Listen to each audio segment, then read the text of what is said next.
Hey, hey, hey. Time for another out of this world story from rSpace. Sometimes things have to fall apart for better things to fall together. Today on rSpace, we learn to trust that everything happens for a reason, even when we're not wise enough to see it. Our first OP learns that sometimes the sweetest people have the cruelest intentions. Cheated on by the sweetest person I've ever known. I met her when I was 18. I had just turned 21. It was sort of that instant love that just felt insanely right for all of the right reasons. We told each other that we loved each other after only 2 weeks. Soon after we met, I had to move to New York City as I was graduating and beginning my career. Long distance was never an issue for us.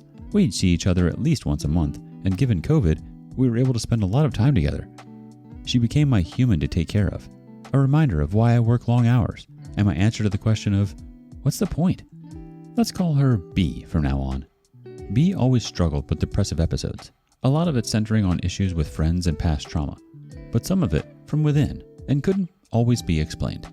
B had begun school in 2019, so COVID coupled with her school's draconian safety rules essentially took her college experience from her. She always struggled with the concept of missing out, symptom of a generation that watched too many TV shows about young adulthood. She struggled with who she was and believed that since her friends had such stark dressing styles, edgy haircuts, and tattoos, that she lacked the personal depth of those around her. Was absolutely not true, but was something she got stuck on.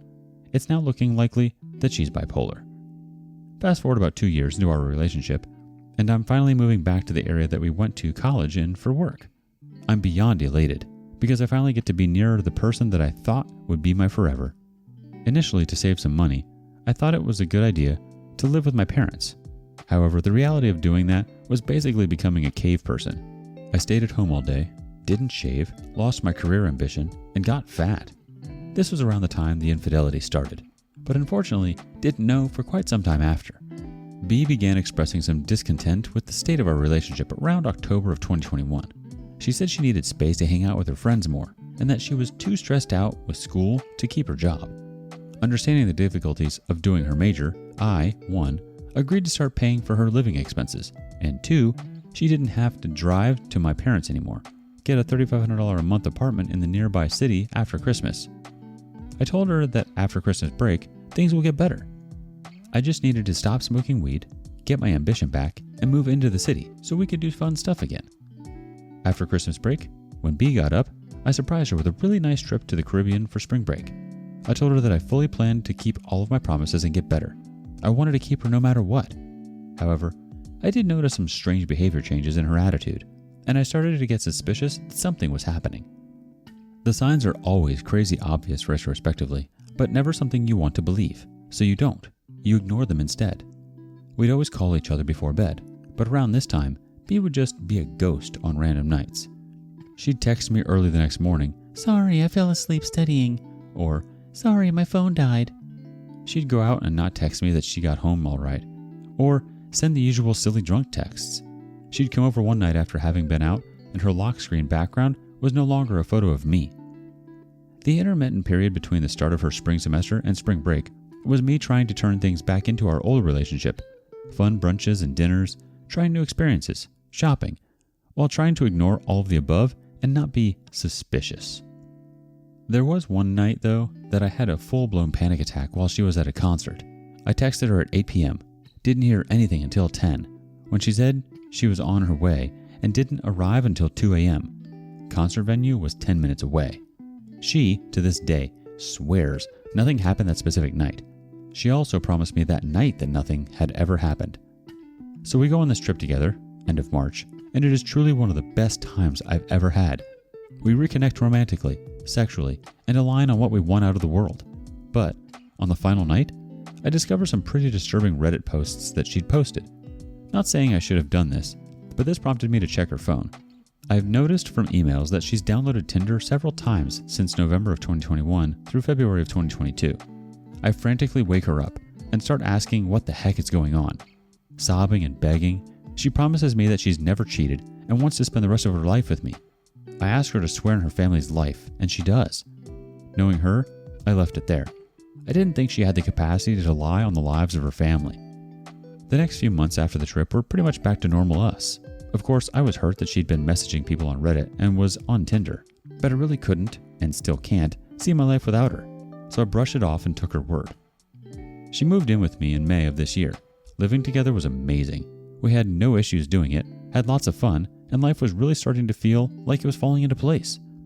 We go to her parents' house for the 4th of July, and then the plan was to fly to my sister's wedding the following weekend. On the night of the 4th, we were scrolling through old photos, and there's this one that pops up.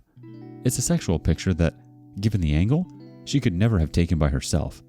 She initially lies and says it's not her, but I mean, I know what her butt looks like. The timestamp is February 1st. The story she tells is that she'd been taken advantage of by this guy. Given the content of the photo, I found it really hard to believe, but it was also an easy thing for me to swallow and place my anger elsewhere. A few days later, through a lot more lying and me crying, I go through her phone again and discover what I missed during the trip. It wasn't just this one guy one time, but it was several people throughout this 4-month period of infidelity. The cheating began right after Thanksgiving when I met her entire extended family. She cheated on me with 5 people, one of which she saw several times, and a lot of it was happening during the period that I was so suspicious of. After I had gotten the apartment and was trying with all my strength to save our relationship. Picture this. I paid for the gas she was using to have sex with other people. I was planning our vacation while she was being unfaithful. Yet, I hate that she's not in my life now. I feel like I could just let it all go if she came back, but she doesn't want to anymore. She says she can't look at me because of what she did to me. I'm not sure if anyone made it this far, but I guess my question centers on this. Why do I still want to be with her? Why does every date and every person I meet now just seem boring and uninteresting? Why do I still miss her so much? Why do I have such little self-worth? I'm 24, I work pretty much all day every day, and I'm terrified I'm destined to the life of my fellow investment professionals, ending up with a 20-something in your mid-30s that only values you for the lifestyle you can provide. I just want to feel that type of love again. Edit. I was dirt broke when we first met. I only started buying stuff for her when I had the money to do so. Let's get some community reactions. First, Crazy Hades, 62. The reason you still want to be with her is that you may have self-esteem issues to work through. At the beginning of your story, you say that she was your person to take care of and that she has depression. You may be connected by her desire to have someone she can emotionally and financially depend on and your need to feel needed. It sounds like a relationship where you are willing to give more than you get back. A relationship needs to be a partnership where you both work forward to the same dream and to support each other. Your relationship sounds very one-sided. Eek. She was on Tinder, OP? I wish for you to respect yourself enough to not wish to go back to someone like her. She definitely used you and totally broke your trust. You don't deserve that type of love. In fact, that isn't even love. Nobody who truly loves you would treat you like that. A relationship is an equal give and take. You were putting way too much time into that relationship and not receiving enough in return. If you had continued on that path, and if you would have stayed with her, you would have ended up in the position that you're terrified to find yourself in, aka one of your fellow investment professionals. But enough about that, let's move on to the update. Wanted to update you all given how kind you all were. So, do all of your advice. Blocked her on everything social media and then phone number. Made going out on dates with new people a big priority. Not going to lie, dates were tough at first.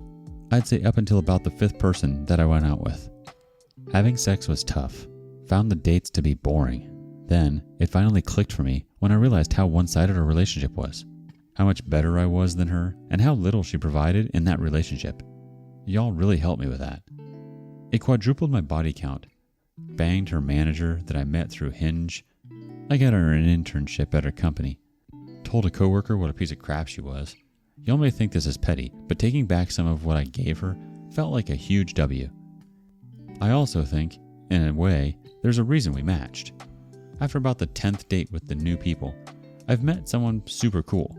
She's the same age as me, an Ivy Leaguer, and a consultant at a really great firm. She has her own hobbies, which don't include sexting strangers and posting nudes of herself on the internet. She's also been cheated on before, and I think she gets why it's so awful. Although it's still new, we've only been on 4 dates, I'm starting to forget about my ex. I think a big thing I'm looking for is someone that won't depend on me. I want to say thank you for all the responses telling me I was crazy for wanting anything with her again. I read the responses several times over. It really helped convince me to get back out there. And to anyone going through something similar, get on Hinge, work out, and force yourself to go out and meet new people. I realize that I'm on a break from work. This wouldn't have been easy to accomplish if I was full-time working right now. But just getting the confirmation that you still got it was a great push to keep going. Our first reaction comes from A96ZWVJB P7FD3. That's the vibe, bruh. I loved the word banged. Hope you banged her so hard till she screamed out and held on to you, bruh. Our next comment from CJordanW1. Aw, this post made me so happy.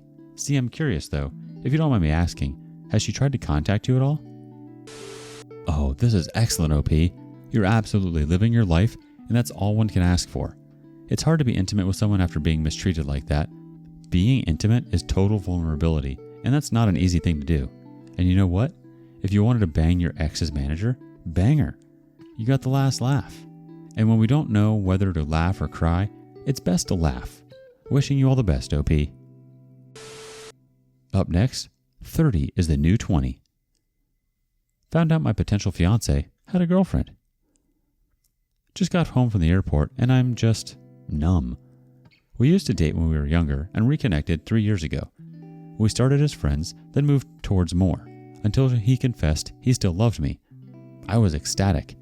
He was the one who got away. Promises were made. We talked every day, making plans. He declared he was ready to marry me as soon as he got back to the States. He was working overseas. And I decided to take a leap of faith and let myself fall into it. He finally came back stateside earlier this year, and we coordinated a reunion. He had bought me a temporary ring and promised to go actual ring shopping during my visit. He picked me up from the airport Friday, and all was well. We laughed, talked, teased. It was smooth. We spent the next few days hanging out and just getting used to each other again. He kept telling me he loved me, that the only thing that would make this better was if I agreed to marry him. But yesterday, I was cleaning up after dinner, and while sweeping, found long blue hairs in the broom. There was also a hair tie in between the cushions of his couch. He held get-togethers now and then, so I brushed it off. But then he left his phone in the car and asked me to go get it. A message popped up from a woman while I was walking back with it. A woman with blue hair. I knew then something wasn't right. He went into the office today, and finally, I went digging. I called myself crazy over and over. I didn't find anything, so I plopped down at his computer and decided to play games. When I opened it, his Facebook was up, and the woman from yesterday had sent him a message. That she missed him and couldn't wait to see him at work to steal kisses. It felt like I couldn't breathe. I began scrolling through their conversation, heart beating so fast I was gasping, and found everything out. They had been dating a while, were in love. She was getting her IUD out for him. I don't want kids. She regularly spent the night. They had inside jokes. He was so present in their conversations. He had seemed distant the past few months, but I chalked it up to him working and being busy. But here he was, prepared to have a life with this woman. All while I came here with a ring he bought me on my finger to confirm our engagement. I had fought past my usually cautious nature and believed everything he told me. And that's not all. There was another ex-girlfriend he had been talking to. More casually, it seemed, but still, I love yous being exchanged. I sent them both a friend request and typed a long paragraph and screenshots explaining the situation. When he finally walked in the door after work, I was packed, dressed, and sitting at his desk. I hit send on the messages to them as he rounded the corner. I wish I could say he seemed sorry. Instead, he seemed he didn't know if we would have worked. That he hadn't seen me in so long, so had doubts. All kinds of excuses. Even accused me of betraying his trust for reading his messages. I can't quite remember what I said, but I definitely called him a piece of crap and asked why he wasted my time. Apparently, he wanted to see if there was a chance we could be happy. The other women were the back burners, I guess. But after spending time with me, he realized the spark wasn't there. I told him to go F himself and left to get an Uber to the airport. Meanwhile, the girlfriend responded, thanking me for telling her. I warned her he was a liar and not to believe anything he said. The ex confirmed she knew he was a horrible guy and it wasn't the first time he did something like this. The ex FaceTimed him while he was working things out with the girlfriend and went off. A few hours later, the ex circled back with me and let me know the girlfriend was giving him another chance. They were in love apparently. The ex and I agreed she was being an idiot, but it couldn't be helped.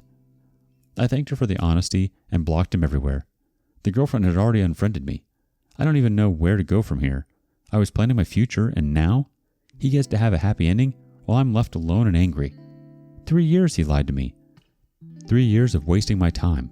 And the worst is, if someone who has known me off and on for over a decade can do something like this, how do I ever trust again?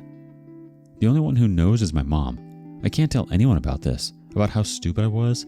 I work in 6 hours, but all I can think of is how he lied to me, starting over again at 30.